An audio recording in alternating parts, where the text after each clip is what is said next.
Welcome to Angels and Archetypes, Part 1. Part 1 of 4. We'll talk about the curriculum for all 4 parts. I am your teacher for tonight, Reverend Mark Angelo Lyons. Let's play with that for a minute. I was talking to my angel one night, 10, 15 years ago. And I said, how do I really know that you're real? How do I really know that you're just not a figment of my imagination? Are you really an aspect of my higher self? And this is what I heard. He said, spell your entire name without spaces between. So, in my mind, I go,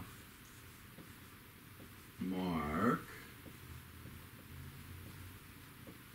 Angelo Lyons.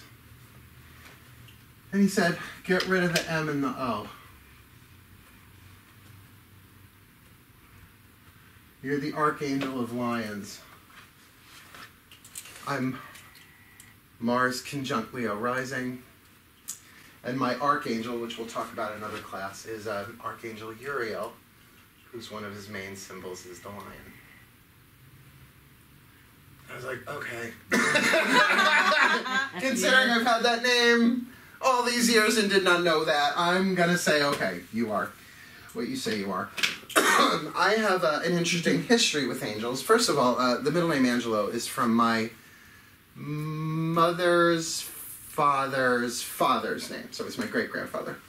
And when I showed that to my mother, I wrote it out on a piece of paper and scribbled out the M and the O. She goes, oh, you're such a weird kid. I was like, you gave birth to me. You named me. She's like, I was on drugs. They drugged me in the hospital and we just gave you a name. I was like, ha ha ha, the angels intervened.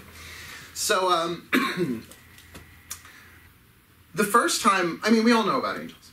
We grew up with them. But there is a form of angel in just about every culture. They might not always be called angels. But if you do your research, Native American have the bird tribes and the star people, right? Always wings, right? So they really do transcend culture and religion. They are universal. Like breathing is universal. Nobody owns the archetype of breath, right? So, growing up with angels, I was always told I had a guardian angel. Which I was like, why would this big celestial being be following me around? Like, has nothing better to do than just watch me while I'm at school. And then, of course, what does it do when I'm taking a shower? Was it watching? Was it a voyeuristic angel? What's going on? So, I had, like, a healthy skepticism, considering the career that I have healthy skepticism is probably one of the greatest blessings I have. But then, when I was, 20 years old or so, I was driving a red white cloth top Jeep Wrangler. I loved that thing. And I was coming off, if you live on Long Island, you might know where I'm talking about. I was coming off Southern State Parkway onto Route 109. Now, if you know that, the merge is like that long, right? So, going south, guy in front of me starts to pull up. I'm looking over my shoulder. I take my foot gently off the brake. I turn around. His brake lights hit the brake again. Head went forward into the windshield. No, not through it. And I had my seatbelt on, but I was leaning forward. I don't drive without a seatbelt. I'm a Virgo. Head came back. And I swear, I have a friend that I could call if you don't believe me. The glass was cracked with a head, a halo, wings, and a gown. Like a little angel flew in between me and the glass. Now, I don't think that's what happened. But it was my first clear, pure... I remember saying, it's an angel. You have that moment of dysorient, it's an angel. And of course, the guy in front of me took off. We never, there was no damage done. But then, I went to a crystal store that was at the time in Babylon, Deer Park Avenue, that I remember. The stuff you remember and the stuff you forget, really. And pardon me, still clearing out a little bit of a head cold. And I bought this crystal ball, quartz crystal. And, you know, everybody loves a crystal ball. This was a good size one. In fact, I still have half of it. It broke. It's on one of the stone altars. I put it in cement. And I remember I'm turning it around and turning it around and looking at it. I'm like, what? And there was this inclusion, you know, like the little veils inside of it. Pregnant angel flying sideways. Like in profile. And anybody I showed it to, I said, what is that? They go, that's a pregnant angel flying sideways. I was like, okay, so the angels were trying to get my attention. Okay, says I. So I start reading stuff on angels. And you know about the angels, the archangels, the thrones, the powers, the dominions, the virtues, what are called the 9 choirs of angels. That was created by a Greek, I believe, by the name of Dionysus. I forget the last name. I'll put it in the video. Dionysus, by the way, became Dennis. Yes, but it's a Greek god. And Dionysus has been with me my whole life.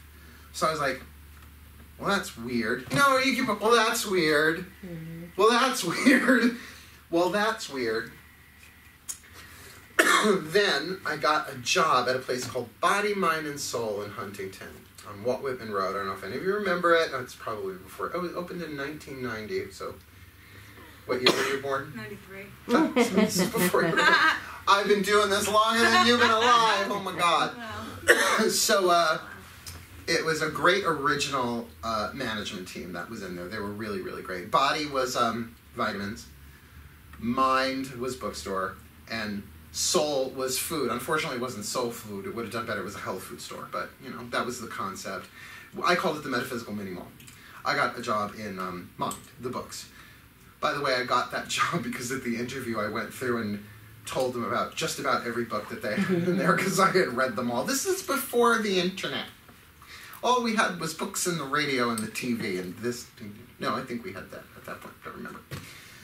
So, we had a staff meeting at the general manager's house one night. It was getting late, and I said to her, what time is it? And she looked at her watch. She goes, it's 11:11. I said, oh, 11:11, make a wish, which I had been saying since high school and through college with my friends. It was like an ongoing thing. 11:11, make a wish. And I swear, she's a Pisces. She looked at me like this. Do you know what you just said? Now, if you know Pisceans, their eyes tend to like be very dramatic. Do you know what you just said? I'm like, yeah, 11:11, make a wish. Am I getting fired? Why? She ran into the other room, and she came out with an original copy of the book Starborn, A Remembrance for the Awakened Ones, by an author by the name of Solara, S-O-L-A-R-A. And they named a Toyota after her. I'm sure she loves that. So she goes, you have to read this. I took it home that night. Oh, and the reason why 11:11, it's in the back of the book, which we'll talk about in another class. So I went home, and you know, it was already like 12:30 by the time I got home. Sleeping in the bed that is now in my new home. Yeah, I just moved. I have the bed that I used to sleep in as a teenager, which sounds bad, except it's a king-size 4-poster. And when my parents were moving, I'm like, I want that, so I got it. And as I read the book, this cool, peaceful calm moved from the top of my head all the way down my body. It wasn't cold, it was cool. It was like someone laid a cool blanket over me that I can only say every cell in my body went, we've been waiting for this. So I tore through that book. And that's where I learned about the angelic self.